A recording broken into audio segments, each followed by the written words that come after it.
uma possibilidade aqui, de orientação, tá? A gente acaba conversando muito, tentar gravar o áudio e depois se você quiser voltar no ponto, ao nível e tal. Tô aprendendo, tá funcionando, mas uma hora a gente pega. Eu acho que esse negócio é um pouco de magia, né? Acredito que seja só lógica, não. Não, tem coisa que é besta, você olha, pô, eu não tinha visto o botão ali do negócio, para agora, encaixa, funciona. Vai funcionar. Aí olha só, então vamos começar a dar uma passada de olho, num sentido até para mim legal, porque eu tenho bastante um pouco aqui também, lembrando das minhas orientações de mestrado, de dissertação e tudo, mas você está conseguindo, você coloca uma quantidade de conceitos, né? É grande, agora é muito grande. Tá? Mas eu tô falando, para mim esse tipo de raciocínio é um pouco até alinha um pouco como eu penso também. O problema é metodológico, que é também a experiência dele, que é você dar conta de cercar quando você coloca muito conceito, aí você consegue falhar na bibliografia, fazer investigação de tudo e tal. Então, mesmo assim, que os elementos me parecem tão integrados e tudo, a gente conseguiu tentar criar aqui uma espécie de uma hierarquia dos conceitos. Então, de 8 conceitos que você elenca, o que a gente poderia priorizar nesses conceitos? Né? Qual é o conceito de núcleo, qual é o conceito de margem aqui, para você poder organizar até a maneira como você está projetando o pensamento para se organizar. Aí, poética é uma palavra que me interessa muito. Então, minha pretensão aqui no mestrado e tal, na pós-graduação, é daqui a um ano e meio, no máximo 2 anos, é começar a criar um núcleo de poética comparada. Minha linha de metodologia é comparação, minha área de pesquisa é poesia, então eu queria começar a fechar um pouco isso. Só não partir para isso ainda, porque tem algumas questões de academia que elas são muito analíticas, são fáceis para estar fazendo as coisas. Então, se eu venho para cá, não tem uma tradição, não tem uma produtividade, cria um núcleo, você vai ser mais um maluco criando um núcleo de um negócio. Então, comecei com literatura capixaba, foi ali no Netflix, fazendo um trabalho por lá, e a minha pesquisa individual, pessoal, ela já é de poética. Especificidades da poesia e tal, eu vou por aí. Então, a gente passou um projeto que eu estava sacado. Na tese, no doutorado também, fiz uma discussão sobre Drummond, e agora eu estou tentando generalizar. Um pouco maior. Poética. Metapoética, né? Dá para associar. Está dentro do campo, né? Leminski é sobretudo um corpus, né? Então não é exatamente um conceito, é o espaço que eu vou buscar o referente, né? Trabalhar os referentes. Texto já é um conceito, poética e metapoética, texto junto com o texto, né? Poética e metapoética a gente cruzou, texto com texto a gente cruzou. Aí vem, né? Deslize. Vai ter que buscar um pouquinho ali dentro, que às vezes já é uma expressão bem específica, a gente vai falar, não é um campo, né? Mas é questão de campo. Aqui ainda parece um pouco até como uma metáfora, né? Ainda não, pelo menos para mim, que eu não estou te acompanhando na leitura toda. Então aparece mais como uma metáfora, talvez uma noção, do que um conceito ainda fechado e tal. E verdade. Aí a gente vai lá para o Wittgenstein, embora o Miguel já venha pela matemática e tal, mas eu gosto muito da. Você tem alguma familiaridade da Wittgenstein? Não, tem a questão ler sobre, lendo agora, é porque a gente vai afinar bastante. Eu gosto muito de jogos de cercar primeiro. Não, mas eu já estou aqui para ler, eu achei interessante, porque eu gosto muito de lógica, mas a questão é que ele fica muito com o jogo muito arte. Então, fica um jogo assim, que o Reis faz tudo. Que eu pensei muito na questão de beleza, mas só por causa do livro, que é a poética, a lógica do sentido. Aí eu vi muita coisa do Nietzsche, que é o que me levou até o meu. Mas aí a ideia é pegar essa ideia cola, né? O capricho sendo uma coisa assim, mais figurada, filosófica, uma coisa mais voltada para a arte, da poética, e o relaxa a coisa meio do jogo, jogar, falar, não está muito preocupado com o sentido do que seja uma verdade, vai até questionar. Eu vejo muito no início que assim, na época eu não pensei isso, eu pensei que ele é tão eclético, vamos fazer essa feijoada, mas o negócio que o Vinícius é poeta, a gente vai fazer um trabalho metodológico. Sim, aí também tem uma questão que, assim, se você pensar o Lenin, você está pensando na poética do Lenin. Os materiais que o Lenin se aciona, ele vai na tradição da cultura, né, ele vai invocar os elementos de cultura, vai lidar com esses elementos e tal. O ponto que ele aciona como poética, ou seja, que ele estrutura o processo criativo dele, não necessariamente afeta o referente que ele vai buscar. O tema, né, a temática, os elementos internos e tal.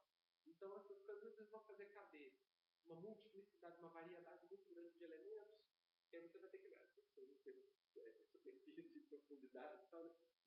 O que é um fluxo mais superficial na poética do Leminski e o que é um fluxo mais visceral, mais denso, tal, que realmente afeta a concepção poética dele. E nem todos os materiais que ele mobiliza, nem tudo aquilo afeta a espinha dorsal da poética dele. Então, como está na superfície, é a primeira coisa que o nosso olho pega. Então, muitas vezes, Leminski é um poeta do humor, muita gente vai ficar com ele, teve poema curto, a ideia da piadinha, os Paulo lá, mas ele esqueceu. Aí, poema lá. Mas o leigo, adornado e a coisa ali, adornado. Mas a primeira coisa que o leigo vai pegar nessa piada, e vai ser difícil jogar com isso. E em algum momento, por exemplo, me perguntando se em algum momento não é essa superficialidade, por exemplo, que permitiu agora o Leminski com a cabeça do mais antigo. É uma confusão do leitor, né? As pessoas não estão comprando Leminski pela razão errada. Estão até pichando as coisas aí com a amarela dos amarelos.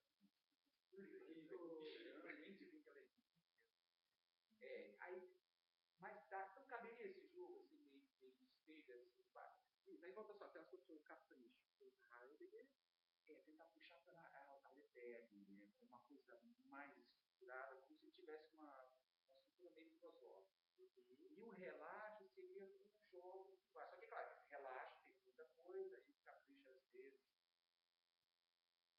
seria um pouco ruim.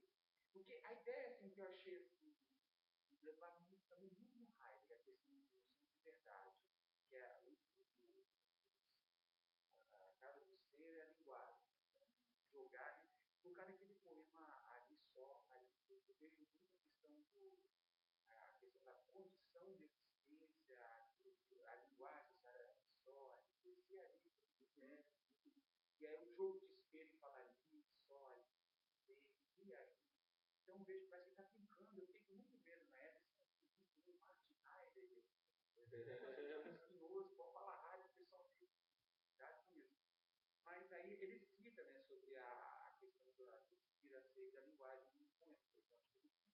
Aí eu achei que tinha esse jogo com a palavra ideia, né, que é a verdade. Só que ele problematiza, né, porque está se vendo no espelho, aí reflete, diz, está, que é a condição de ser, né, que aquele além do ser e tempo, tem a questão da verdade que ele fala. Aí você pega muito. Mas eu estou vendo que o vídeo vai estar em errar. O que vai acontecer?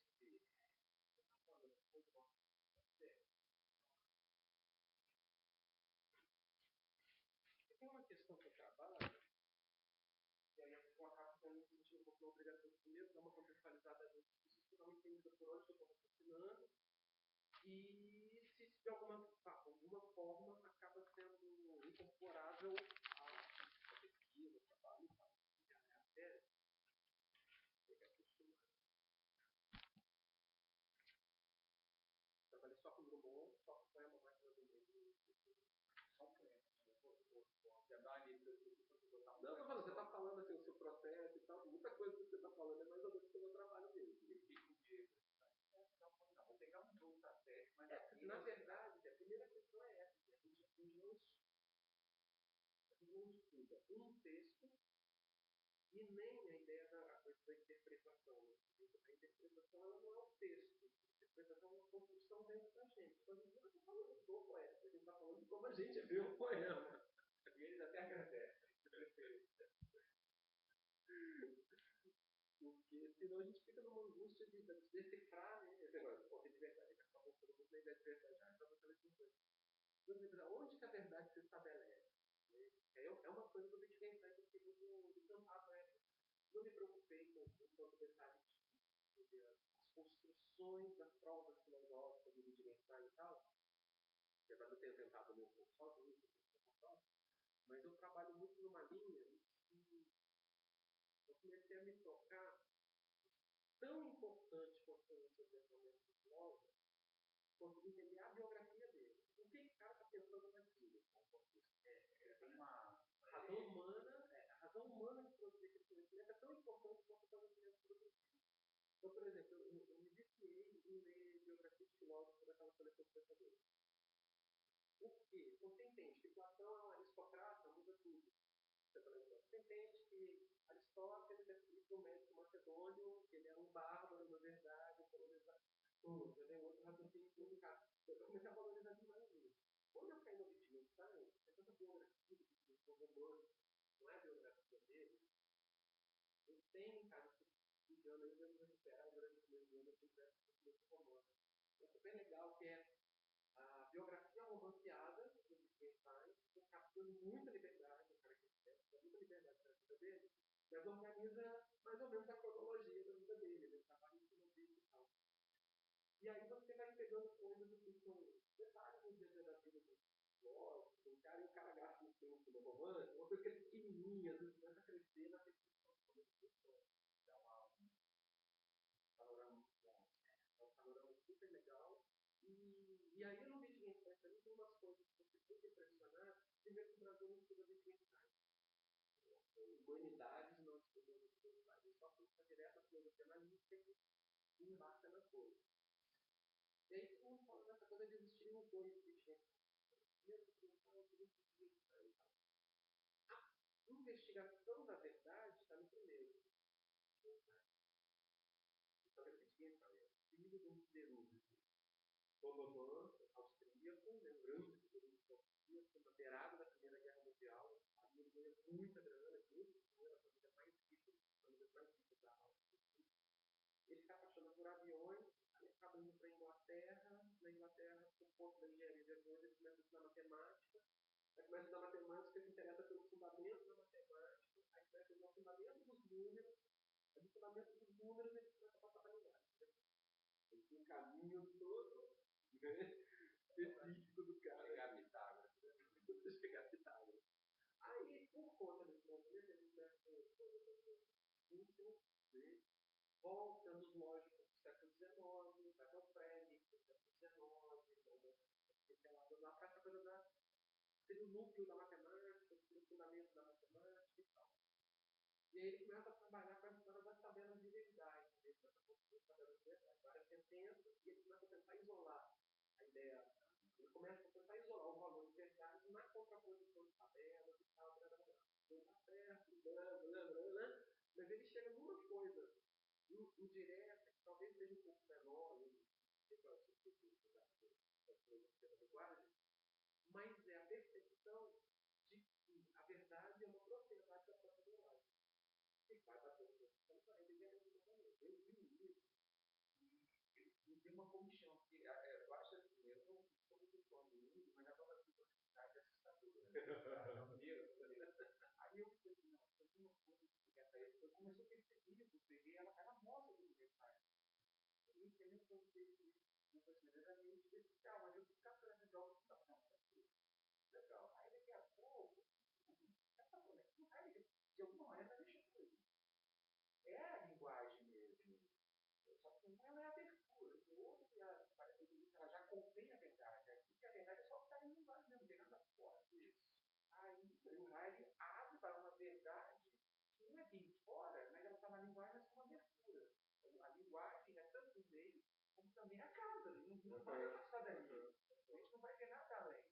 Aí eu mexia na internet e o Google é assim: você faz uma pesquisa, o miserável bota os outros livros do lado. Aí acho que a sincronicidade é o Google que faz. Eu sei que daqui a pouco lá tem um livro, eu vou pegar essa semana agora. Tentando provar pelo seguinte, o que tem em comum entre Heidegger e o que eu estou ficando lá. Pessoal, a gente fez, dá para entrar nesse negócio, não ter pelo menos, você viu o vídeo de está por isso. Não ficar, olha, não, mas tá bom, ele vai lá assinando. Aí eu li um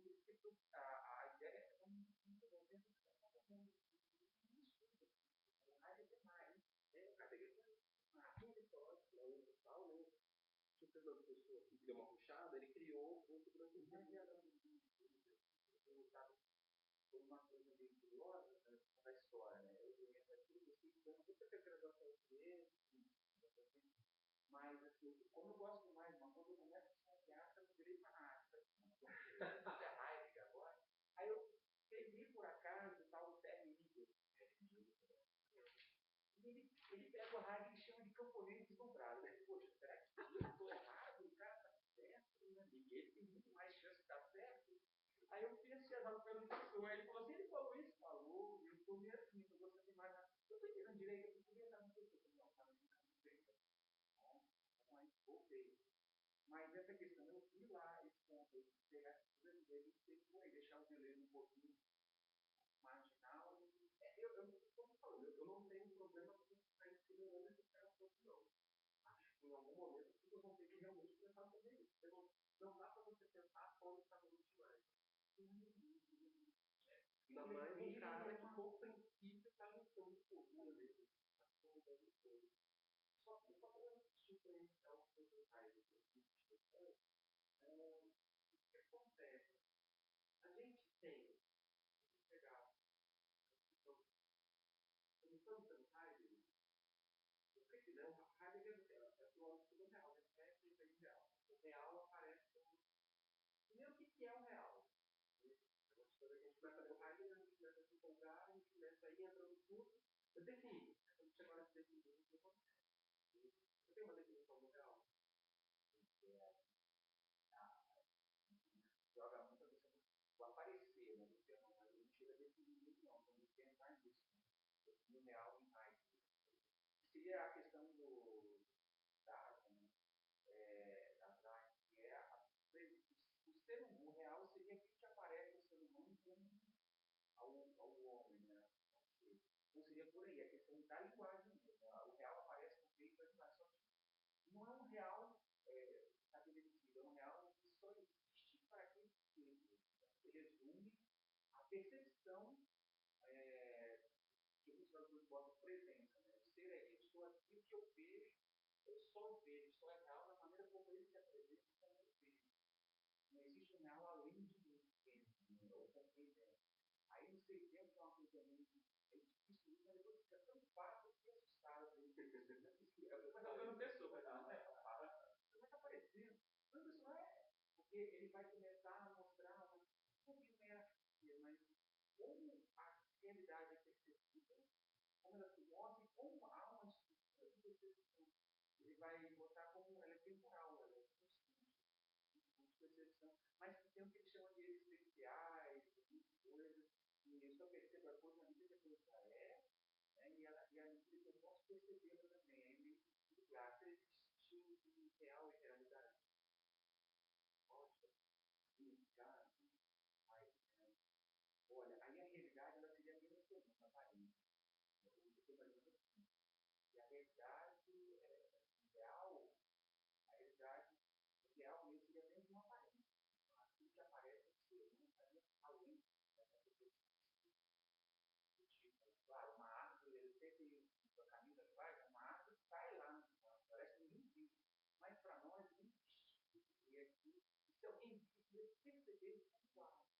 Então é a questão, esse realismo dele cai mais no fenômeno, na aparência. Não tem um fora, porque esse fora ele escapa a linguagem, aí não consegue mais. Eu vejo nesse sentido, fenomenologia mesmo. Uma das questões é essa, isso aí acumulando, revisando, coordenando as categorias e tal, para agilizar esse acesso ao conteúdo. Uma coisa que eu gosto de destacar é essa ideia de pensar real como uma direção, como uma série. Isso, legal, legal. Um termo que você está falando. Só que aí, se ele é uma dimensão, a primeira questão é colocar que ser é real. Ser é real. Só que aí a segunda pergunta é por quê? Ser real, a gente está fazendo que ele é só o real. Ele é só real. Ele está construindo que ele é real. Eu não sei se isso encaixa com isso, mas quando ele fala disso da autenticidade, caso mais, na autenticidade. coisas. Se encaixa um pouco quem foi que é o ser ele não é autêntico, ele rejeita a sua condição de precariedade, então, ao não ser autêntico, ele escapa, ele começa a ver as coisas como objetivas, né? Aí está tudo inautêntico, então vê a coisa como ontológica, mas como monte. Aí não sei se seria isso. Aí o que tem inicial é que ele pode ter uma percepção mais autêntica, uma percepção não autêntica. Qual é a função do inautêntico? Aí que achei interessante que ele fala que a própria condição de ser é justamente não ter uma. Aí acaba que não tem nada a falar de real, né? Não tem uma percepção real da coisa, não ser realista. Aí não seria real. Na tese aqui, eu passei por essas questões, tá? Dei uma estudada nela. Eu resolvi isso na minha cabeça. Então, um pouco sobre direito também, um pouco sobre beleza também, né? Tudo bom, viés, né? O caminho de chegada, mas então, eu vou no Menezes, vou no Menezes, só que eu fiquei muito, uma coisa que eu angustiava muito é a gente começar a entrar numa discussão. Eu fiz doutorado de 2005 a 2009. Em 2005, 2000, eu já fui para lá meio com uma coisa elaborada. Eu cheguei no doutorado mais ou menos com um ponto de partida estabelecido, sabia para onde eu ia passar. Mas não sabia. O problema de pensamento, mas não sabia o grau de expressão, que tipo de expressão que redação teria que dar para isso, tratamento retórico. Né? Então, o que eu fiquei na cabeça? Eu pesquiso uma teoria da literatura para ela se justificar de dentro da área de letras. A teoria da literatura precisa ter um fundamento linguístico. Precisa de um fundamento. Preciso explicar a literatura da linguagem. Se ao explicar a linguagem eu aciono outros campos de conhecimento, não tem problema. Mas em algum momento eu vou identificar a partir desse lugar onde a literatura é produzida. Né? E o espaço onde a literatura surge é a linguagem. Qual é a caracterização da linguagem? Qual é a substância da linguagem? O que a linguagem é? Então, a linguagem não se confunde com a matéria. Né? Apesar de usar um som, o ar que sai da minha boca é material, mas tem algo, codificação é uma organização do som da minha voz. Então, a organização tem qual substância? Não é a substância da estrutura. Então, a estrutura não é palpável, não é concreta, não é material. Para começar a relacionar com a linguagem, eu fui tentando aproximar os socialistas, linguística tradicional, linguística convencional, como é que ela varia, como é que ela varia e tal. E uma hora eu fui chegando na questão que é um modelo socialiano e um modelo cristiano. Seguindo o sofismo, seguindo o empírico, como é que isso se articula? O primeiro movimento tradicional é isolar. Você pensa sofiriano, você vai para um lado, você pensa cristiano, vai para outro lado. Se os dois estão falando do mesmo fenômeno, por que os modelos são distintos? Aí eu comecei a tentar entender primeiro a integração dos dois modelos. Onde que o modelo do sofismo, onde o modelo do empírico. Empírico vai instalar a história da tríade. Né? Você vai falar empírico, você traz o dual e tenta entrar no triádico. Vai embora para o triádico. Aí vem o triádico também. Aí vem também no triádico. Aí eu fui começando a entender a lógica do triádico. Aí, tá, peraí, esse negócio do 3, esse negócio do 3. Esse negócio do 3 vai dar em quê? Vai chegar como? Vai funcionar como? E aí eu fui para uma terceira tríade, que foi no Lacan. Porque o Lacan vai trabalhar. É bom, mas na hora é olhar. O Lacan, ele me dá um modelo unificado que ele vai dizer quando existe a consciência do ser, o ser consegue perceber, ou ele manipula, ou ele mobiliza três fluxos diferentes, três instâncias diferentes do próprio ser. O ser existe como real, o ser existe como imaginário, e o ser existe como simbólico. Só que Lacan estudou isso como doença. Então, tudo que os psicanalistas usam esse modelo, na verdade, para fazer um modelo evidencial de sintoma. Produzir a representação a representação da doença. A primeira coisa que eu fiz foi tirar a doença do modelo de Lacan. Então, eu passei a trabalhar com um modelo de aparelho psíquico grosseiramente falando, né, a minha aí, que não pensa pela doença. Então, falante, efetivamente, uma estrutura da língua. Você tem um sistema simbólico internalizado. Você necessariamente precisa ter uma relação com a personalidade. Não é só doido que faz isso. Não é só um paranoico, não é só um maluco que faz isso. Todo ser humano ampara sua inserção no mundo pela articulação das pessoas. Olha, esse teste está caindo na sua cabeça. Você não pula. Por que você não pula? Porque você não aprendeu, você não classificou o meu enunciado como imaginário, como falso, como mentira, como verdade. Você colocou como uma hipótese, como hipoteticamente. Eu sei que é muito crime para cair agora, você não. Terceira ponte está caindo agora. A árvore caiu no bosque e tal. Você não viu. Então, fala, a terceira ponte lá. Existe uma possibilidade remota, que é a sincronicidade, inclusive. Enquanto eu falei isso, a terceira ponte derrubou e você caiu. Então, até a gente ir lá na ponte para conferir, uma hipótese. Então, eu comecei a ver o seguinte: a primeira questão da gente é se entender no mundo, é ter a consciência da gente no mundo. Quando a gente está elaborando esse processo da consciência no mundo e está pensando no mundo, a gente articula com três grandes. Eu gosto de chamar de núcleo, porque eu acho que um vira o outro. O real normalmente é o imaginário é o simbólico. Os três têm uma maquininha, os três dínamos, né? Três motores diferentes. Né? E a junção dos três é o sentido completo. A junção dos três é a unidade do ser. Então, vou tentando trabalhar com esses três pontos aqui. Isso me fez pensar o seguinte: se eu estou falando estricto em real, eu estou caminhando para o mais.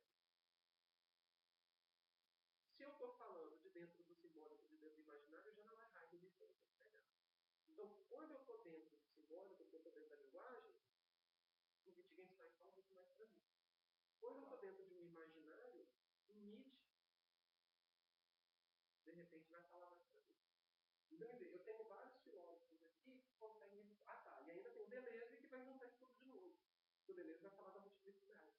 O que é a multiplicidade? É a sobreposição, a concomitância da diferença. É permitir. Porque o que acontece? A maneira de processar pensamento dentro do imaginário é completamente diferente do processamento da linguagem a partir do simbólico.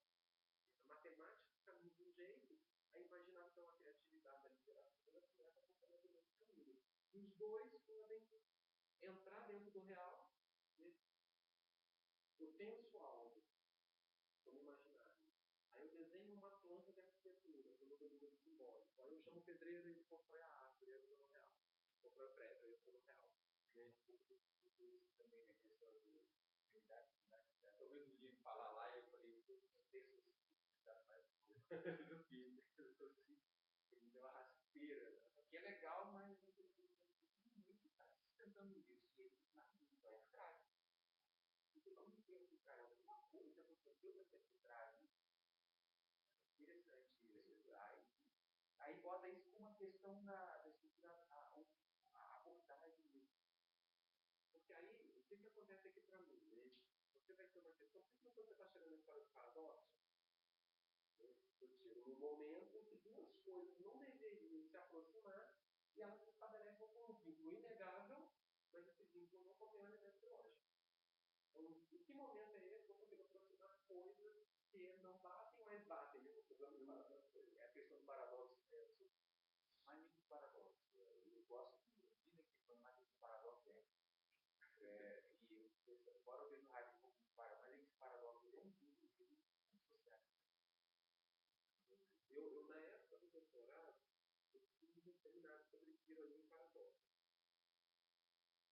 Tinha mais uma segunda até do Costa Lima. Todo mundo focado e tal, eu aproveitei bem a história toda. E na época, eu lembro que eu saí muito do seminário com uma coisa na cabeça, e aí talvez a gente bater no papo, falei, ele estava dando aula. Costa Lima dando aula, era um livro, o último livro dele na época, que era o Redemoinho do Horror. E aí tinha um dos capítulos que derivava para alguma coisa de paradoxo. Eu peguei aquele capítulo de apresentação do paradoxo e tal. Mas era um conceito puro mesmo. Falava um pouco sobre a questão do paradoxo na linguagem direta. E tinha acho que era o Conrad. Apresentando esse ponto.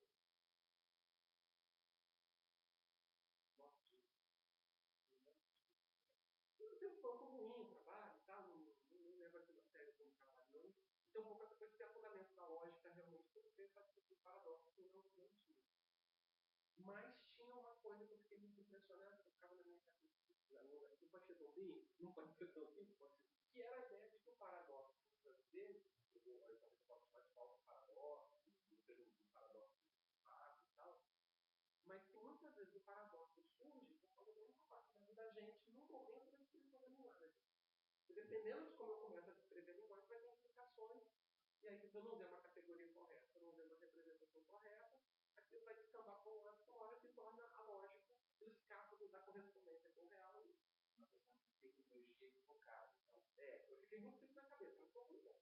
Eu imagino que você possa falar que existe um paradoxo real, que ele realmente não dá para ser elucidado e tal, que ele traz o pensamento. Em alguns casos, se você retornar um pouco no fundamento do raciocínio, na base da argumentação, reconstruir a argumentação, você pode dissolver paradoxos nesse processo. É muito primitivo para alguém que realmente domina a minha lógica. Então, essa questão de como vai apresentar uma abordagem na questão da linguagem, é metodológico. Aí, por exemplo, hoje eu fico muito útil. Se eu não entendo esse Heidegger está estudando o ser e o real. E o real não é tudo. Você está sabendo como o real não é tudo. O cara que está começando ele fica meio louco com isso. Vocês tiram no Heidegger, demora, perde o chão do pensamento. Né? Aí você fica um pouco perdido. Se eu tenho um real e o real não é tudo do mundo, o que mais existe no mundo? Né? Hoje, por exemplo, um dos desafios da física, né, é o cara conseguir, a teoria de tudo, né? Você conseguir juntar a teoria dos quantas com uma teoria gravitacional. Como é que eu junto a teoria do macro com a teoria do microscópio? Na literatura a gente passa um pouco por isso, na filosofia a gente passa um pouco por isso também. Ou como que você conecta as coisas, você não tem a chave, as coisas são incomunicáveis. Então você fala do sai, porque você não tem um instrumento de conexão. O ponto de mediação muitas não está presente. Então você pode ser um falso paradoxo. Né? Mas elimina pelo menos uma quantidade de coisa apresentada de paradoxos por aí. Aqui na tese, como por onde que eu passo, para construir já usando, o que eu trabalhei? Primeiro, eu trabalhei com a redação como ensaio. Eu trabalhei com redação como monografia. Aí dá para escolher isso também. Abordagem de desenvolvimento. Particularmente aqui na nossa área de literatura, a tendência da gente é fazer ensaio. Você não quer realmente falar de pessoas com certas definições precárias, que chega a definir algumas mensagens, e para quem está com essa coisa de uma plástica do pensamento, o ensaio acaba sendo mais adequado. Você consegue escrever como você pensa. O ensaio ele te permite um pouco mais isso. Aí aqui o primeiro texto é exatamente um texto que eu faço a justificativa na tese de estar escrevendo, usar a redação do ensaio. Por que redigir desse jeito? Quais são as vantagens dessa redação? Quais são os cuidados, e tal, dessa redação? Aí depois eu comecei a trabalhar com o seguinte. Minha pretensão é tentar trabalhar muito com revisão metodológica. Eu dei aula de metodologia há muitos anos, então eu estou encantado com essa cultura.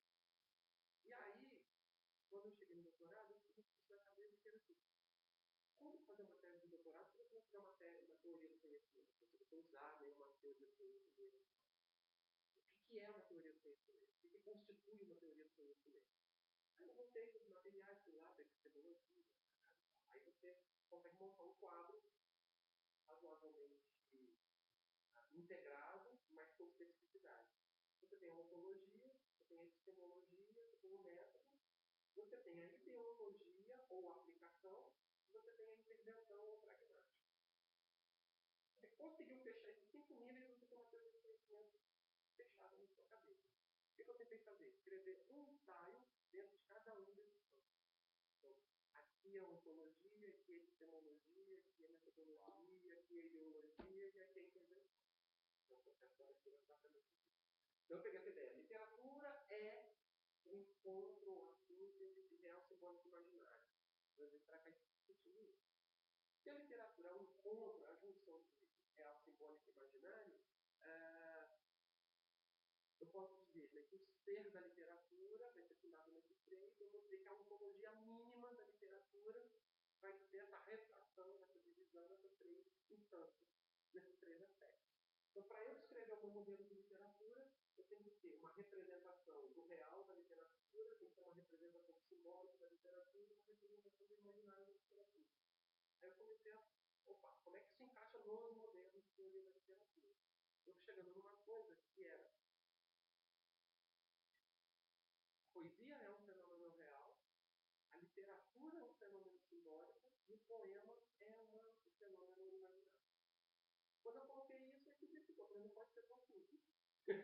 Caí na mesma coisa. Tudo encaixou, peraí.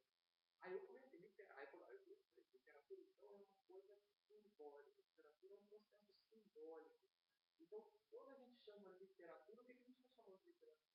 Literatura é uma coleção de livros, literatura é um repertório de textos, né? Literatura é a análise do texto. A primeira coisa que caiu na minha cabeça é que a literatura é estudar texto literário. Não necessariamente. É legítimo. Estudar o texto literário, com certeza, será legítimo. Mas isso não quer dizer que estudar outras coisas não seja legítimo. Então, se eu vou estudar historiografia, período literário, se eu vou estudar barroco, eu posso estudar barroco sem estudar no texto que estudar. O conceito de barroco, ele está lá. Eu quero entender a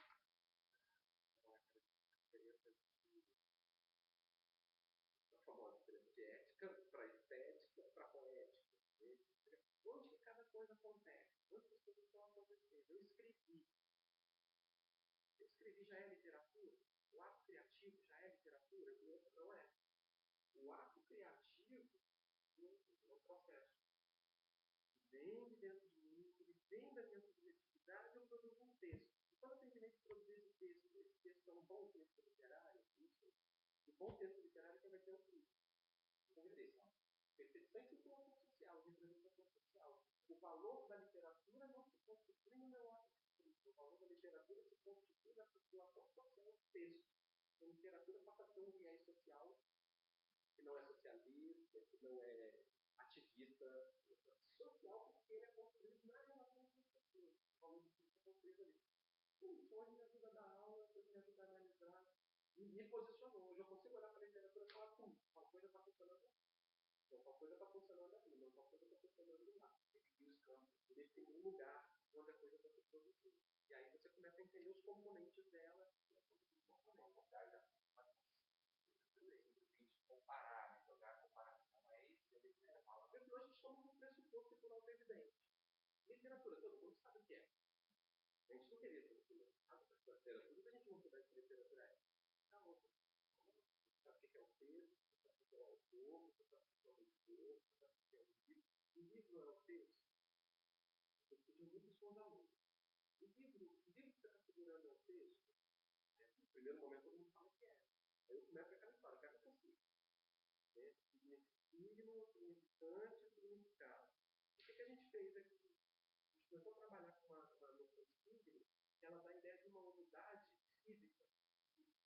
Mas repara o que acontece. Isso aqui é um significante. Isso só tem significado quando está na natureza. O significado é simbólico e elemental. Então, na verdade, não tem uma coisa física unindo significante e significado. Cada leitor, cada interpretante vai formar uma imagem diferente na sua cabeça do mesmo elemento que está ali. Então, na verdade, eu tenho tantos significados quanto falantes existem para um mesmo significante. Então, Freud vai falar no desligamento, deslizamento, eu não sei se você tem muito pelo Freud já, mas o Freud ele vai falar o tempo inteiro como o significado desliza sobre o significante. E vai passar para frente. Bom, aí a gente, trabalhando com essa ideia, eu comecei a tentar trabalhar com isso. Comecei a instrumentalizar um conceito de ontologia. Fui no Deleuze e peguei a multiplicidade, mas eu comecei a tentar trabalhar com o processo de redução do conceito de multiplicidade. A partir de quando eu tenho a multiplicidade? Porque o múltiplo é caótico e ele se espalha para um nível que o pensamento humano não dá conta.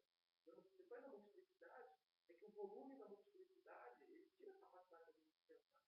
O ser humano normal, o ser normal, retém 6, 7 pontos memória na cabeça por muitos anos. Dali para frente, a gente não conseguir. É só um número de telefone. Passou daquilo dali, a média de nós não tem memória suficiente para estar lidando. Então a gente compacta os elementos, simplifica para introduzir novos elementos no pensamento. A ideia de operação simbólica, o produto da operação simbólica, pois é, a gente chega em 1000, beleza, mas não tudo do que. Aí eu falei, não, 1000 é muito, 1000 é muito. O que seria uma unidade mínima? Eu cheguei no triado. O mínimo do múltiplo é o 3. Aí eu voltei para isso. Então, real, simbólico e imaginário é a unidade mínima de multiplicidade, que é a constituição plena do signo. Real, simbólico e imaginário é a plenitude do signo, a plenitude do sentido. Eu falei, opa, deixa eu questões, tá? Aí caminhando, caminhando. Aí eu cheguei nisso, né? Então, primeiro, a ontologia é uma questão fundamental desde Descartes. Desde Descartes, com uma coisa na cabeça, que é definir o que se vê, qual é o estatuto de conhecimento daquilo que está diante de mim, qual é a consistência, qual é a verdade daquilo que eu estou enxergando. E aí as ciências humanas vão se formando, vão absorvendo isso, mas chega um ponto que a ciência humana não quer isso, essa questão do projeto global. A ciência, ela quer partir do objeto, ela não quer formar o objeto. Quem constitui o objeto é a filosofia da episteme. Quem produz conhecimento a partir do objeto constituído é o método científico. O método científico não é uma coisa muito inteligente. Não é feito para ser inteligente. Ele é feito para ser exato. Mas tudo bem do caminho. Você fala, olha, não pode ser. O negócio é, ou minha conta dá certo, ou vou todo dia. Foi bom, acabou. Aí, não, pode deixar. Eu vi que fica muito baixo. O negócio deles é aceitar. Exatamente. É a prova. É a prova, né? A prova é a prova. O método que ele nem questiona. O método dele, eu vou aula. Não tem a ideia de questionar. A ciência, ela só pode ser criticada e questionada antes dela. Eu preciso ir lá na constituição da episteme, eu preciso voltar lá na ontologia, ali eu consigo desmontar o aparelho do conhecimento e refazê-lo. Se tem alguma coisa errada no mecanismo do pensamento, eu consigo construir ali. Mas depois disso, eu gosto muito da história do Mallarmé, a história do lance das cidades, né? Então, uma coisa fantástica naquilo dali, a imagem dele, você não foi uma coisa que eu peguei essa imagem, é o seguinte, a partir do momento em que você solta a cidade, dali do momento que você lançou, é que o movimento está determinado. Antes, eu estou no campo da possibilidade. Enquanto eu estou sacudindo a pedra na mão, eu estou segurando ela na mão, ela ainda não é hipótese, ela é possibilidade. Ela que eu solto, aí eu projetei tudo o que é da trajetória está dada no lançamento. Então, o jogo de dados não vou ligar o acaso dele para trás. Dele para trás. É ali que a gente tem o devir vai acontecer nesse momento. Ali naquele recurso. Eu posso ter um devir futuro, porque o dado pode encontrar uma coisa que não estava prevista. Mas o devir do lançamento está na anterioridade dele. Na anterioridade dele. Bom, aí eu comecei a pensar isso. Se eu tenho uma multiplicidade mínima, como essa multiplicidade mínima seria descrita nos termos da literatura? Então eu teria a poesia como um fenômeno real, né? Se eu até tivesse que mudar hoje. Poesia como um fenômeno real. Literatura como um fenômeno simbólico. Poema como um fenômeno material, como um fenômeno concreto, como um fenômeno histórico. Talvez eu já até realizasse essa terminologia como estava aproximado. Fenômeno que para ser só edificação. Bom, aí eu especifiquei essas três coisas. Depois disso, o que eu comecei a fazer? Tentar entender o histórico, recuperar numa projeção a construção da teoria da literatura na relação que ela tem com outros campos, principalmente a sociologia. No Brasil, tem Pedro Antônio Campos, Roberto Vaz, sociologismo é muito forte para nós. Eu falei, não, eu queria conseguir escapar da sociologia. Encontrar outros ângulos de pensar a literatura que não ficasse fechada na sociologia. E aí, o contraponto dentro da própria sociologia é a antropologia. A antropologia ela dá uma escapada dos fechamentos matemáticos da sociologia, a antropologia consegue dar uma escapadinha nisso. Aí eu fui fazer uma revisão dessas questões. Então, a gente tem uma coisa que a gente começa a trabalhar com uma metonímia. A gente começa a identificar todo um complexo de prática como literatura. Então, por exemplo, autoria é uma coisa completamente diferente de recepção, e a gente tenta descrever como se as duas coisas estivessem dentro do mesmo fenômeno. Né? Eu brinco com os meninos na graduação, porque como se as pessoas confundem até a ideia de que pensamento e fala são a mesma coisa, e são próximos, né? São muito próximos. Imagina com questões que são menos visíveis, menos evidentes e tal. A tendência das pessoas é confundir realmente. Eu começo a dizer que literatura é um monte de coisa. A gente está nomeando literatura e achando que está simplificando. Só que a história da lógica, né? Ao simplificar, eu faço caber mais coisas dentro do conjunto. Né? E aí o conjunto fica mais complexo e não mais simples. É verdade. É uma coisa que gosta de lógica. Eu não estou levando a sério hoje, eu gosto de tal coisa que aí acabar uma coisa, matemática, pode ter o de ler, colegas meus matemáticos, mas eles sabem que o cara destruiu os matemáticos para um alemão, ele fala governo, aí eu detalhe aquilo, eu descobri que realmente, cara, mas a impressão que eu tenho de ter visto de matemática, ele faz a matemática, daquela crítica do raio que faz a então, vocês acham que esse negócio é útil? Eu acho que nem matemática comigo. Ele bota os palestras no teorema de completude. E aí o pessoal de Einstein, ele mostra que aquele pressuposto lá, ele destrói todo número de um sucessor, mais é igual a ele, mais um e tal. Ele mostra que é verdade, só que você não define isso nesse conjunto. Então, tem um conjunto maior do que você define só como elemento do conjunto. Ele está dando um paradoxo do conjunto. É ele, diretamente. Eu vi um pouco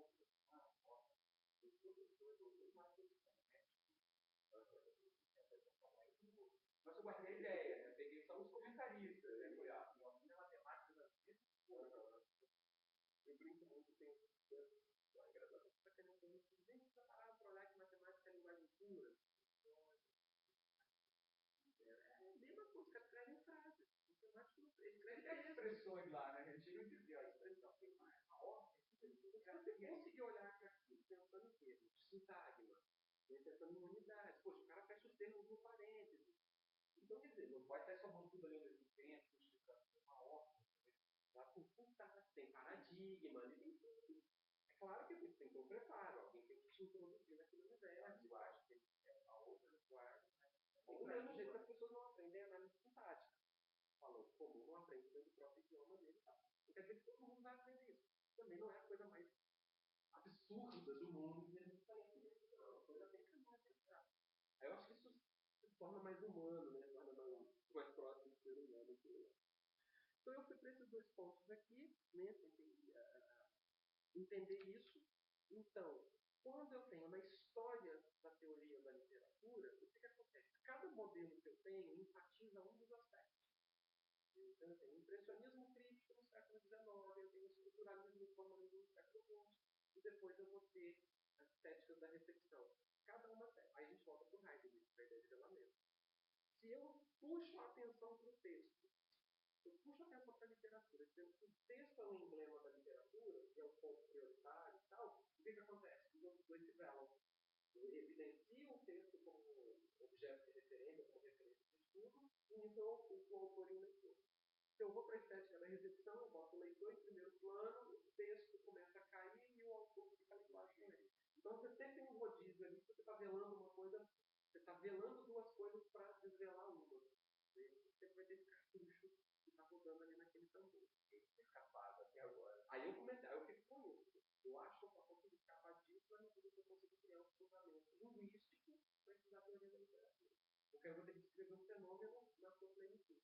Eu vou ter que descrever um conjunto de fenômenos. E aí eu consigo pensar numa teoria integral, da teoria de tudo. Como é que eu faço a teoria do autor encontrar a teoria do texto? Onde que elas vão se comunicar? Porque da maneira que a tradição coloca, é como se fossem duas teorias fundidas, né? É uma coisa meio espúria. Não, se eu quiser falar de autor, eu posso, eu vou pegar Foucault. Eu vou trabalhar o autor. Foucault e Barthes. Aí, se eu começo a querer trabalhar o texto, aí eu tenho que ir para sofistas, formalistas juntos, e acordes são muito altos. Aí tem uma hora que ler acordes parece que é quase anti-sofista. Esse isolamento começa a criar uma referência que as coisas começam a se chocar. Você tentando encontrar esse ponto de passagem entre certos regimes. Aí eu comecei, né? Eu passo pela sociologia, a minha questão lá, até por conta do próprio Antônio Cândido mesmo, esporte no Brasil e tal, como é que a gente absorve metáforas da sociologia para construir um método em teoria da literatura. A importância do formalismo, né, e depois a consciência renovada de linguagem, que o Saussure puxa, que o Wittgenstein vai trazer, que a antropologia vai trazer, e que hoje é uma das coisas. O Jameson, tem um monte de autores que começam de novo a falar sobre uma questão específica da linguagem. Eu lembro de um texto, um cara falando, não lembro se era uma crítica a Heidegger, era um comentarista de Heidegger e tal, mas que ele pegava o pensamento de Nietzsche, o pensamento de Heidegger e tal, e ele ia falar assim, Nietzsche fala isso em algum ponto, mas eu não lembro Nietzsche, em outro lugar. O Nietzsche tem alguns textos, da filosofia do futuro e tal, ele começa falando assim, o super-homem, né, que ainda vai nascer, o super-homem, né, por que ele fala muito do super-homem? O super-homem vai ter uma perspectiva do mundo muito diferente. E ele vai instrumentalizar o super-homem a operar no mundo de uma maneira muito diferente. E aí ele vai colocar o seguinte, mas olha só o que a gente fez até hoje. Até hoje o que a gente teve foi uma sucessão imensa de filósofos que ou picaretaram ou procuraram a questão no lugar errado. Picaretas são ótimas. Picaretas são ótimas. Porque ou é uma coisa se manter no espaço do poder, desculpa se contribuir para que eu continue falando, para que eu possa falar, ou então uma miopia mesmo. Eu não consegui enxergar o que era a grande questão. E de alguma maneira a gente vai falando de uma coisa que não tem nome, que não está nomeada, que pode estar tudo para ser colocado, vai virar uma teoria sobre a linguagem que vai virar limite. A linguagem, ela não é, como eu falei, as palavras de fogo, a linguagem ela não é palpável durante o começo da modernidade. Eu não tenho um objeto, nenhuma substância da linguagem. A linguagem ela é interessante porque ela revela referência. A grande questão que eu tinha como evidente é o que é perceber que aquilo ali está na rasteira produto da linguagem interessa, que é o signo. O signo já é a linguagem estruturada. Né? O signo já é incrível, né? Como eles não pararam para ver. E aí você está pararam para olhar assim, a linguagem que eu falo, como é que ela é? Exatamente. Né? Você tem que isolar o corpo, parar para prestar atenção na maneira como você escreve. Gramáticos foram todos mais exatamente. Eles já tinham gramáticos e tudo. Tá? Mas assim, quando eles estão escrevendo, essa é a questão. A descrição deles ela é muito mais regulada pela atenção no referente do que na estrutura da linguagem. Porque, em última instância, o analista da linguagem quer definir a verdade do referente. Se o referente é válido, que como verdade, ele não vale como verdade. Você está batalhando isso muito fácil. Essa questão. E aí, o Nietzsche, né, ele bota muito essa questão. Olha, como no século XIX, então, até aqui, a gente veio com uma grande cortina de fumaça, chamada metafísica. Trabalhando com uma coisa que não tem fundamento mesmo. Né? E a gente colocou essa coisa toda em cima dela. Eu estou interessado numa outra coisa que está do outro lado da metafísica, que é a imaginação, que é a vontade, o desejo de controlar o meu direcionamento no mundo, ou entender o meu direcionamento no mundo como vontade. Você tem Howard por um lado, você por outro, e a gente começa a colocar essa questão. Então ele aponta, mas dentro do imaginário e dentro da vontade, você ainda tem uma posição em relação à verdade. A minha vontade é aquilo que ainda não é verdade. Essas duas coisas elas se colam um pouco. Então, o Nietzsche ele vai muito para aquilo, fazendo essa cabeça que é a imaginação. O Heidegger vai muito para essa coisa que é o real, que seria uma materialização da metafísica, um adensamento da metafísica. No meio do caminho simbólico não encontra. Simbólico que está no século XX. O século XX é que vai puxar e vai começar a nomear como uma substância autônoma, como uma instância autônoma. Então, até o século XIX, o simbólico ele sempre está colado ou no real, ou ele sempre está colado no imaginário. Ele não tem uma autonomia de representação.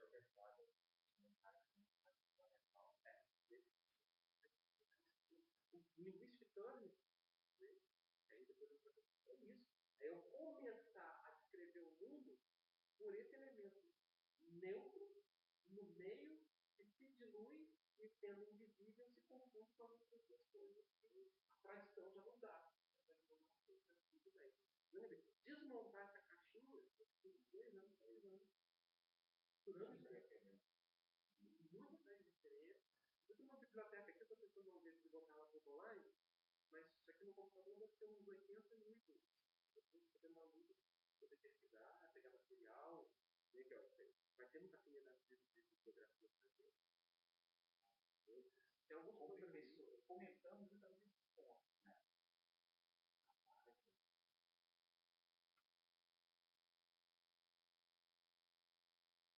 Estou fazendo um trabalho agora que é renomear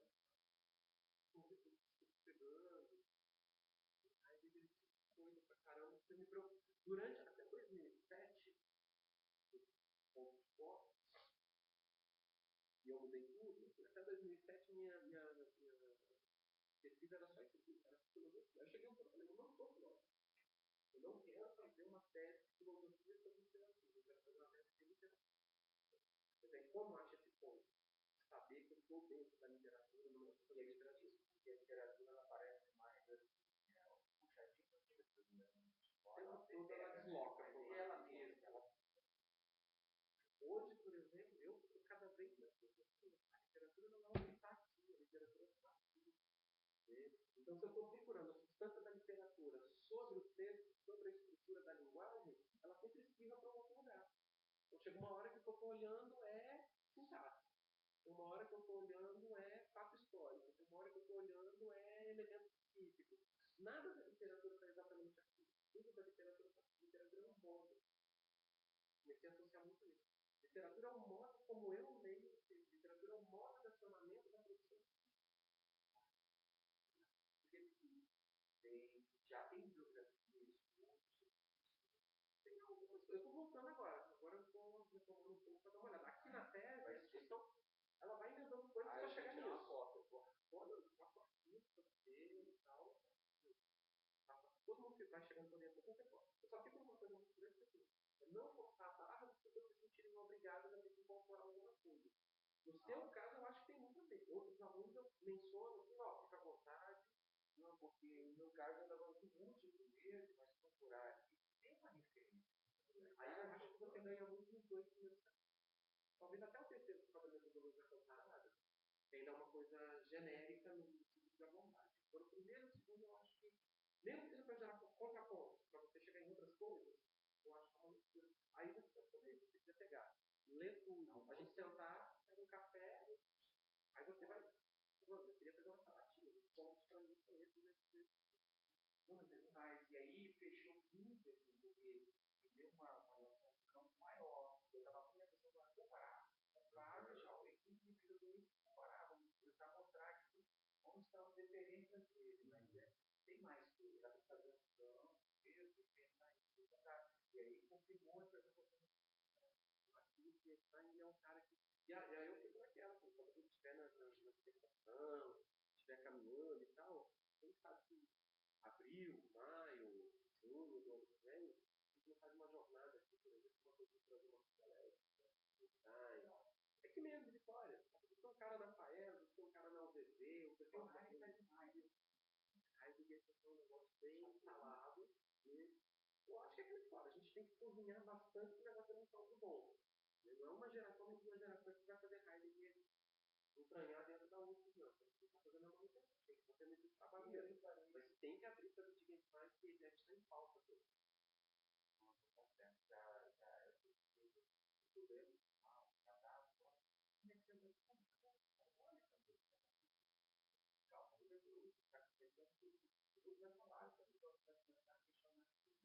Ele repara, ele faz uma ele vai no passado, ele vai tentar alguma outra coisa. Porque é interessante assim, a questão dos jogos vários que elas também são muito diferentes. Depende de quem você pega para comentar.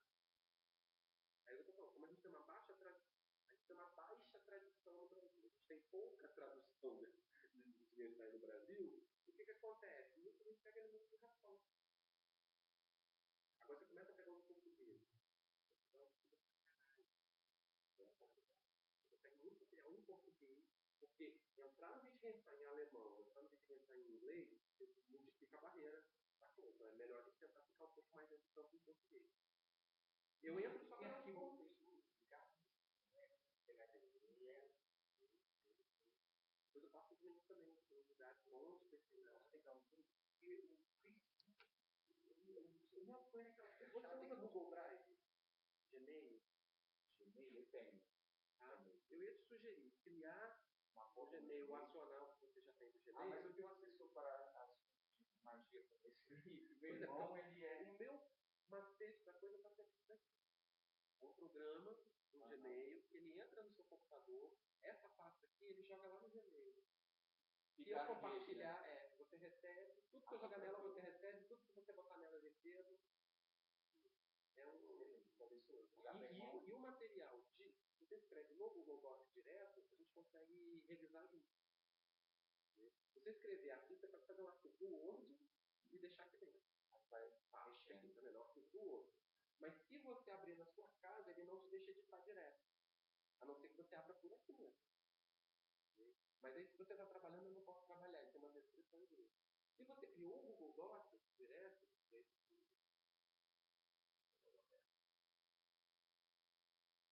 foi criado direto no Google Docs. Esse daqui você consegue entrar, eu vejo o seu nome aqui, você digita na sua casa, na hora, tempo real, eu vejo aqui.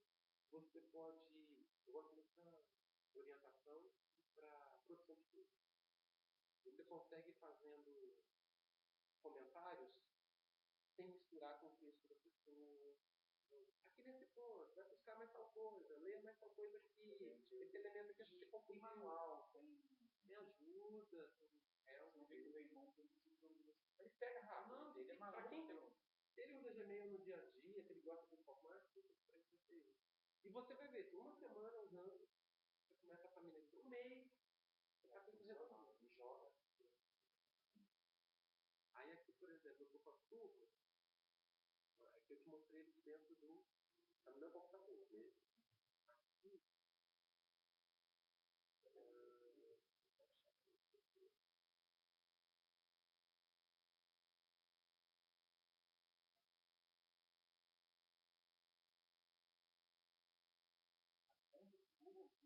ele aparece, abriu o e-mail, está aqui no e-mail, agora ele jogou essa janelinha, com os aplicativos de Google. E aqui você tem uma questão que você pode criar hoje diversos tipos de arquivos. Né? Você pode criar tudo que o Office faz, uma tabela, você vai dar uma prova eletrônica, ou você quer fazer um questionário com os alunos, você faz um formulário eletrônico, eles devolvem as respostas, PowerPoint, texto, faz as caixinhas, pastinhas também, organizadinho. E agora ele começou a botar outros tipos de arquivos. Tem outras coisas que você pode fazer aqui dentro e fica tudo numa foto só. Desenho, áudio, se você quiser gravar, eu quero gravar uma aula, só o áudio da aula. Você já faz uma pastinha organizadinho. Então,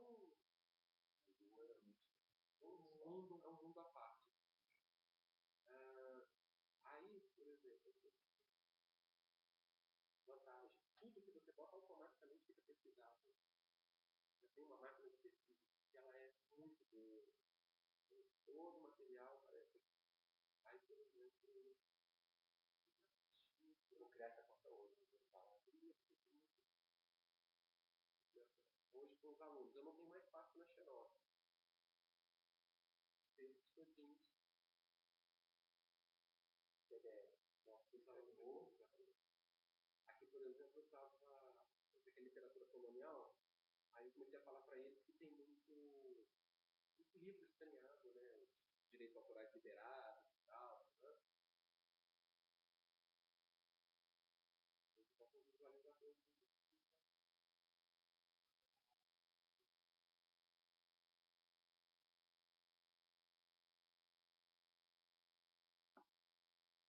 Legal, então vou fazer a conta ali, para dar uma olhada nessas férias agora, fechando tudo, organizando, já jogando essa questão de como estabelecer a metodologia. Metodologia é necessidade de fato. Quanto mais clareza de metodologia a gente tem, melhor. Deixa eu ver aqui. Hoje, qualquer aluno meu, quando vai querer esse livro, entra lá, pega esse livro, fica à vontade e tal. Eu estou fazendo curso com parcimônia e tal, porque os músicos até confundem quando você bota texto demais. Mas, você vai dar aula, não, estou lá na graduação, porque você vai dar aula sobre o século XV, XVI. Você sabe como era o português do século XVI? O cara nunca viu. Manda pegar um texto e mostrar para ele. Pô, vou levar esse aluno de segundo grau. O cara de um exército português, nunca viu isso na vida. Para quem está desenvolvendo pesquisa mesmo, né?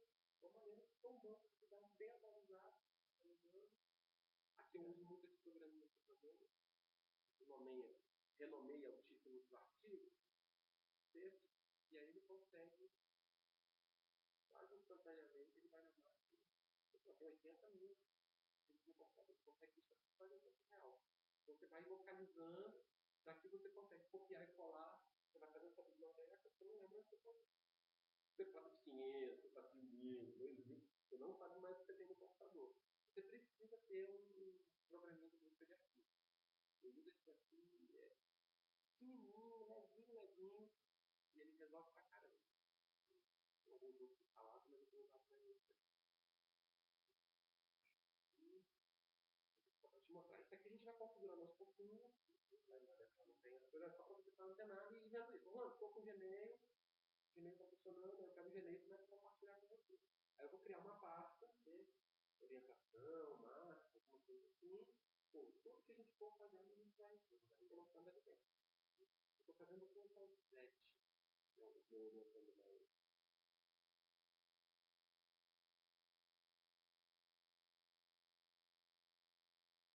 Ele vai fazendo o texto dele e vai botando aqui. Como ele já está numa versão adiantada, a gente saiu do Google Docs e começou a trabalhar no outro, que já está finalizando o arquivo né, dele. Então eu não consigo editar daqui, dessa tela aqui. Mas se eu tiver aqui no Google Drive, aí eu consigo. Ele está aqui. Mesma pasta, disponibilidade. Eu consigo abrir o Word e trabalhar numa boa. Só não pode ele fazer ao mesmo tempo. Se ele fizer ao mesmo tempo, ele vai duplicar aqui, ele vai criar dois arquivos. Ele não consegue sincronizar imediatamente. Então tem que, está trabalhando agora no arquivo, agora estou trabalhando nele e tal. Ou você tira ele dali, bota numa outra pasta, trabalha e depois volta ele para cá. Tem isso para a gente poder ir se organizando. Né? E acelera muito. Eu não faria essa série de se eu não fizesse. Na época eu usava o Google Desktop. Não faria essa série. Play muito, ou faria uma outra coisa, ou completamente diferente. Aí eu passo por essa história de pensar o fundamento das ciências humanas, como que ela entra dentro da literatura, finaliza com isso, da ideia de revirada linguística, que é a Einstein, e aí começa a pensar como que a literatura tem uma especificidade de produção de conhecimento. A literatura constitui a nossa consciência, como ela colabora nessa instalação da nossa consciência, como campo cognitivo, né, como aspecto cognitivo. Depois é isso que é comparar, né, o que é a comparação, o que é o processo da literatura comparada. Busco um ano e meio, quase 2 anos de leitura sobre isso, e aí condensei aqui uma discussão. E aí depois começa uma coisa específica que é a abordagem sobre o Drummond. Né? Drummond escreve num certo momento, mas vamos parar com esse fato de pensar no artista, no escritor, como um átomo solto. Né? Tudo que tem historicidade tem conectividade. Né? Isso na história porque não está conectado com outra coisa. Então, por exemplo, uma coisa que para mim tem um impacto muito grande na Terra. Foi pautada a ideia de autor individual, que é uma coisa extremamente romântica, né? Século XIX, que coloca o artista individual em cena, e comecei a entender a força do grupo. E aí você volta para trás da história, você vai perceber, mesmo quando um cara está falando sozinho, você vai dar uma olhada assim, ninguém tem força suficiente para entrar no cano se não tiver um grupo em volta, preparando e projetando o cara. Se não tiver um crítico falando bem de mim, eu não vou parar na vida. Então você tem sempre uma conectividade entre os artistas, que no século XX a gente associa muito com das escolas, dos grupos, dos movimentos, mas vai para o século XIX, tudo é grupo e movimento. Vai para o século XVIII, tudo é grupo e movimento. Né? Não é com a ideia moderna de autoconsciência, com a ideia de manifesto. O manifesto é partido. O manifesto só existe a partir do romantismo. O prefácio explica o que é, ela é romântica, né? Uma cultura romântica já e tal. Antes eu não tenho isso. Mas eu tenho uma relação de grupo que faz o cara circular. Né? Eu sou Rambo, eu sou um menino que vem do interior, vem da roça. Eu só vou circular em Paris porque alguém me recebe em Paris e eu vou circular. Eu ia levar na cabeça, ia ter entrada. Né? Então, esse movimento hoje me faz pensar em dinâmica cultural, sistema cultural, nunca a partir do indivíduo. Não é o indivíduo que constrói dinâmica cultural, é o grupo, é aquela coisa muito bem relacionada. Embora todo mundo fosse um cara extremamente individual no seu processo produtivo, fechadão, tímido, fechado, isolado, né? Mas ele era aquela história do multipista, escrevendo para uma galera, e durante o período inicial da vida dele, é o grupo que vai buscar ele lá na ponta que pariu e vai falar: você não vai ficar na roça. Você vai voltar com a gente para Belo Horizonte, você vai ter arrumar um emprego, arruma um emprego para ele, é o emprego da vida dele, ele vai com Capanema, vai falar e tal. Pô, eu tive diversos amigos na roça que já estava dando aula, já tinha voltado para a vida. Estava lá no Fala Meloeira. Quer dizer, ele continuaria sendo um poeta, provavelmente continuaria escrevendo, provavelmente escreveria essas coisas todas fantásticas, mas não seria canal. É muito provável que o Drummond tivesse ficado dispositivo, ou talvez não tivesse evoluído tanto na escrita por falta de estímulo. Talvez isso tivesse acontecido também.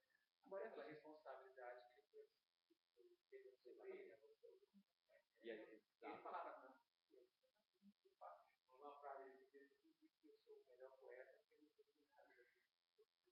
Não, mas então, assim, não é tão ruim, né? Mas eu digo que é o melhor. Fantástico. Aí aqui eu comecei a ver um pouco essa questão de o que leva, né, qual é a dinâmica histórica que consolida na máquina do mundo como expressão. Né? Então eu tenho temas, eu tenho focos, eu tenho uma tradição histórica, vem se manifestando dentro da história.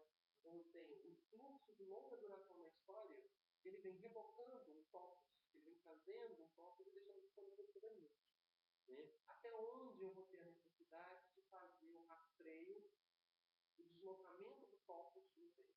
Esse é um dos núcleos da minha tese. É o título dela, né? Um estudo sobre propagação temática. Meu objetivo na tese, a preocupação primeira que eu tinha na tese, era entender como é que o signo é produzido numa época, e como é que esse signo depois ele vai pelo fluxo da dinâmica cultural, como é que ele sai de uma época e entra na outra, e entra na outra, e entra na outra. Porque a gente tem que partir do quê? Todo signo, todo texto é produzido numa relação de uma situação contextual específica. Todo texto tem um contexto original. Só que aí, a época morre. O contexto se desfaz. O texto continua andando na história. Ele passa para outro contexto. Ele passa para outro contexto. Sempre que ele passa para outro contexto, ele passa a ser atualizado. Se ele é atualizado, ele é ressignificado. Algumas ressignificações potencializam o sentido original, outras ressignificações elas modificam o sentido original. Está sempre atualizando. Então, estou instalando isso dentro do código e estou criando uma referência. Eu vi com o pessoal falando: qual é a concepção que você tem de poesia? Professor, literatura e poesia é a arte da palavra. Se você estiver falando com um cara chamado Aedo, lá na Grécia, do século V, ele ia te falar que, na verdade, fazer poesia tem revelação divina. Não é uma concepção de poesia divinatória, uma concepção de poesia entretenimento, né, nossa época, popular, faço uma música bonitinha para a menina da janela, é gostoso, é legal, faz parte, em termos de constituição, de contribuição da dinâmica cultural, tem que colaborar com nada. Né? Repete a dinâmica do clichê. A gente trabalha aprendendo que mas pode ser um clichê extremamente agradável, necessário, adequado. E os lugares comuns não são para ser jogados fora, mas quando a gente está pensando mais especializadamente, a gente vai desatar. Deixa eu tirar o restolho e tentar ver o que sobra em cima da mesa. Então eu fui lá tentar investigar a origem do tema do poema. Eu acho que o Drummond vai fazer uma arqueologia, né, de temas, o que ele concentra no poema dele, enquanto esse elemento que é da Itália, da poética italiana. Quem era o Drummond nesse momento da vida dele, que ele escreve o poema, em que estágio da poética dele ele está? O que ele está vivendo de poética na época? Ele vem do modernismo heróico, já atravessa os anos 30 dentro do movimento social, vai namorar o que a gente chama de geração de 45, né? Que até me ajudou a entender a geração de 45, quando eu acabei entendendo melhor o que a geração de 45 queria fazer também. E, por exemplo, eu vou pegar nessa coisa desse isolamento do Drummond, né? Ele chega nos anos 40, nos anos 30, no começo dos anos 40. Ele vai se envolver com o Partido Comunista, vocês querem que ele vire ativista. Aí você vê que ele tem uma política que não pronto, muito burro, muito mandão. Né? Encanta com a política e volta para o mundo dele. E ele volta para esse mundo da literatura, o que acontece?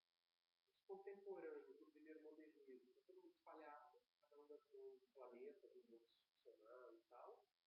O contemporâneo da política, ele não tem diálogo com esse cara. Onde que ele vai dialogar? Com o cânone. Começa a retraduzir os franceses, ele começa a reler Camões, começa a reler Dante. Então ele faz esse movimento. Se eu não posso conversar com o meu presente, eu vou conversar com o meu passado. E aí ele começa a tornar a poesia dele mais universalista. Embora, por uns 20 anos, já era universalista, já tinha um processo de universalismo.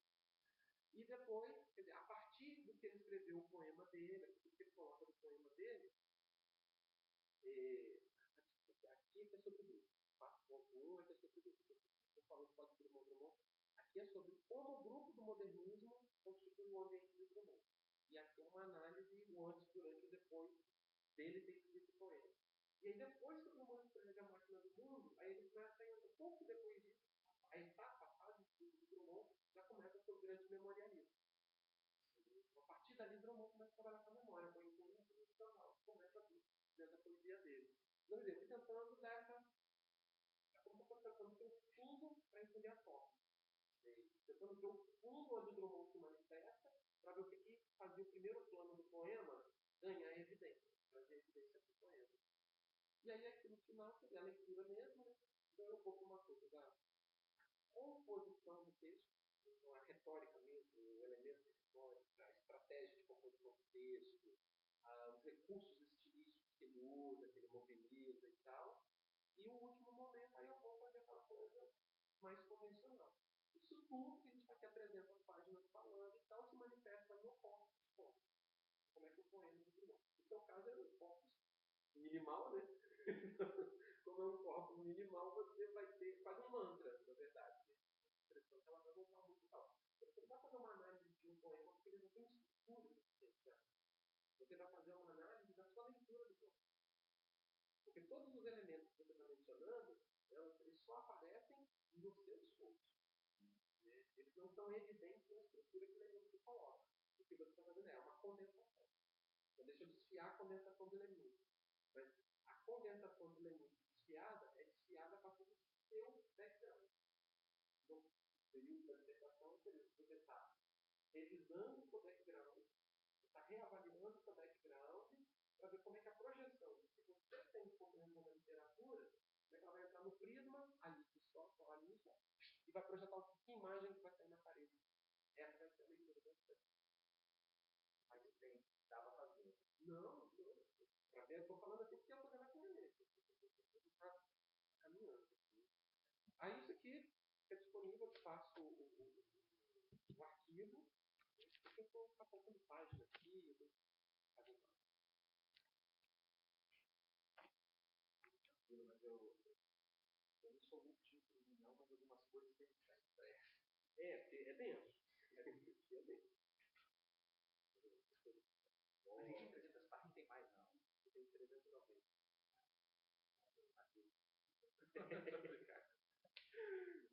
Se eu tivesse feito o projeto todo como eu queria, eu teria dado uma 600. Eu parei, porque eu estava na reta final, prazo rolando, senão eu teria. Tem construção de base, não tinha material, não daria para chegar numa. Aí agora, o que eu estou fazendo? Eu estou numa etapa da pesquisa, acabei a tese, mas não acabei a pesquisa, né? Então, eu continuei. A minha etapa agora é conseguir escrever novos ensaios simplificando a linguagem extrativa. Então, um pouco como o cara faria na física ou na matemática. Primeiro eu fiz a equação experimental. Foda-se, eu escrever para a coisa sair. Agora eu estou pensando em elegância. Como é que eu falo? A mesma coisa que eu falei na tese, como é que eu vou falar de uma maneira mais curta, mais sintética, mais elegante, mais divertida, mais para ser lido por um professor, para ser lido por um estudante, para o professor com direcionamento de redação na cabeça. Então aí já vou dentro, então já. Porque o Raio já assim, eu vou reler, mas está mais fácil. O rudimentar precisa começar a entender bem. Isso aí tem um livro lá da mas começa, assim, para mim, minha recomendação, começa lendo a biografia. Começa formando uma imagem da pessoa para depois entrar no intelectual. Não fica muito seco a compreensão a respeito dele. Acho que eu já achei um filme sobre ele, não sei se tem, né? Do Derek Jarman, eu acho. Eu não consegui baixar, nunca consegui explicar tudo. Sei lá, mas eu fiquei assim, como foi legal, com esse cara, mas é bom ter uma noção. Não, o Derek Jarman é legal. Eu quero ver aqui. Nunca procurei Wittgenstein no YouTube. Eu tenho feito as coisas muito pelo YouTube. Aí tem um. Se você botar filme, acho que tem uma. Ah, como é que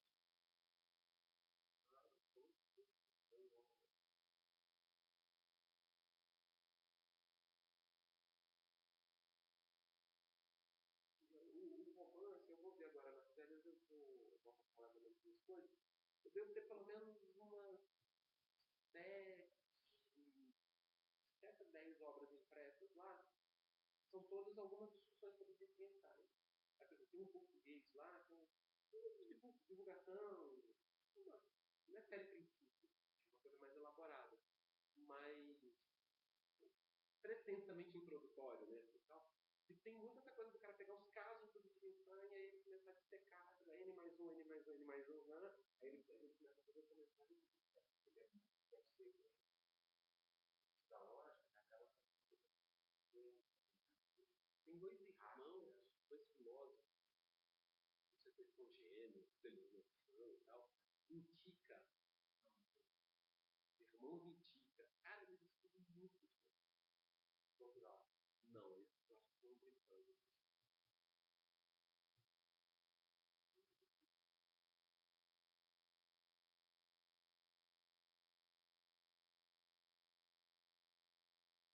Eu acho que para rodar o computador do meu rateado.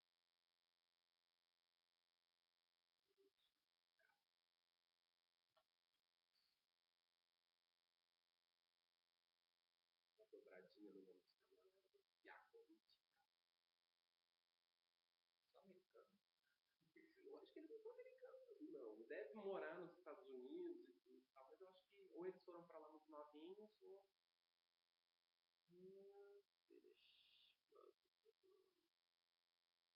Onde que é? Bantar.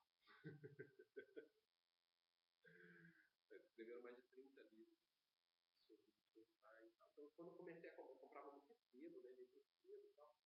Aí eu achava era de cara. Uns 4 ou 5 livros dele e tal. Aí tinha algumas coisas que eles avançavam para comentários biográficos. Também entra numa discussão mais analítica de fato e tal. Uma coisa legal. Tem essa biografia romanceada que eu gostei muito. Que pega muito ele na Inglaterra, né? Então, ruas. Tem capítulos de todos. Caras inventando todo mundo. Parece o Heidegger. Não, Heidegger não. Nenhuma vez na biografia, nem assim de jogar em nenhuma vez. Cara, acho que não é visto como compatível. A discussão das pessoas é como se estivessem discutindo objetos muito distantes. Né? O cara pode até não é tudo bem, né? Não é a mesma coisa. Mas as coisas são coladas. As coisas necessariamente são coladas. Hoje eu fico eu adoro teoria de ciência por causa dessa história da metáfora para a gente tentar trazer. A gente hoje fica falando de antimatéria. Descobrimos que a maior parte do universo é de antimatéria e tal. É esse tipo de coisa. Está do nosso lado, está na nossa cara, mas está num registro diferente, a gente não percebe. A gente não consegue enxergar. 4% da coisa física. Né? 4% da matéria. O resto é Exatamente. humilhante e desconcertante. fazer esse universo. Assim que você, tipo assim, tenta pelo menos uma vez por mês, a gente se encontrando, trocar essa ideia. E no próximo mês, se você já tiver conseguido começar a dar uma olhada nesses capítulos iniciais ali, a gente já começa a surgir isso daí. A questão do bloco definido, aí depois,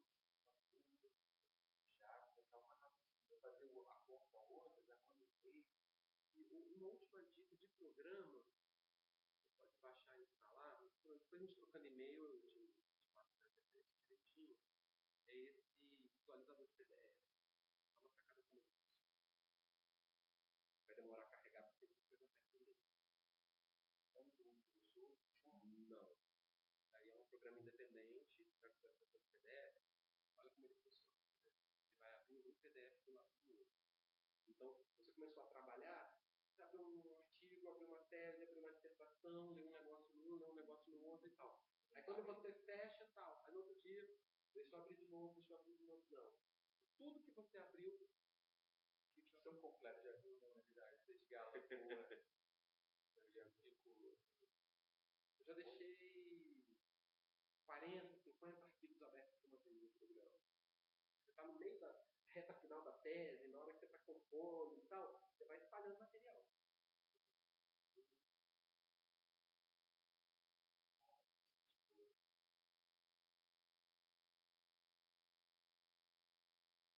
E aí eu deixaria abrir o link para você ver só o último recurso que tem. Você tem essa barrinha aqui e você pode ir fazendo marcação direto no PDF. Então isso te agiliza muito. Você estava dando aula hoje comigo, e aí, Tanto que você escaneia, ele aproveita e faz também. e aí ele tem essas coisinhas aqui. Dá para editar o texto? É uma camada em cima do texto. Ele coloca uma camada e aí você consegue. Você pega aqui, quero marcar uma coisa do texto.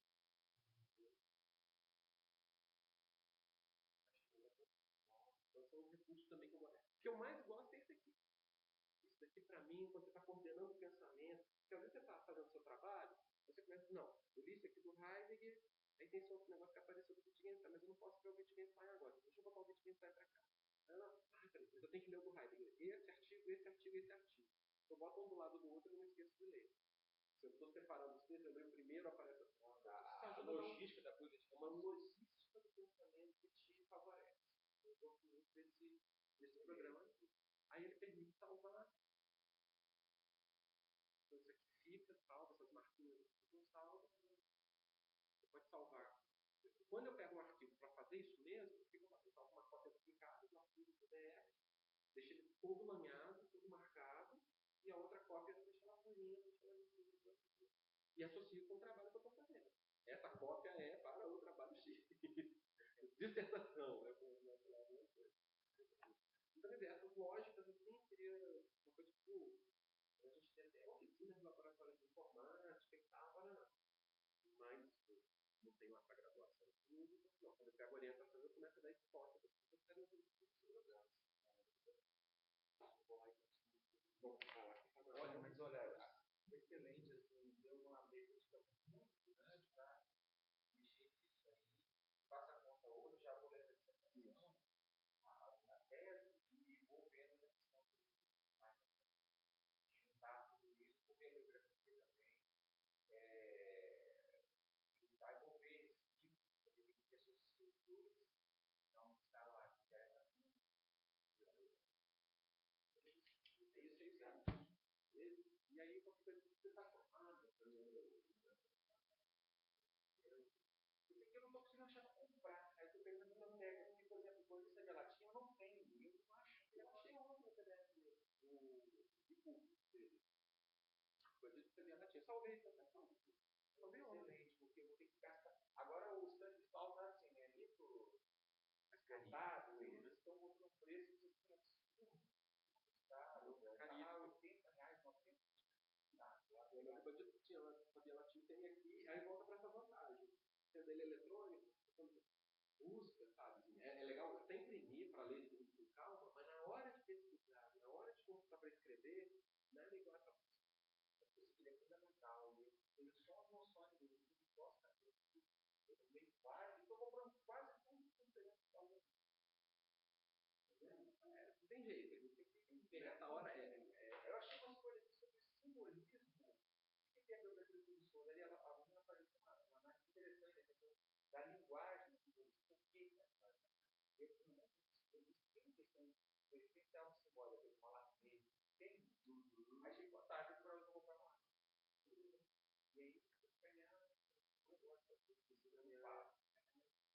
ganhar, não gosta de fato. Obrigado mesmo. Pode fazer a conta, hein?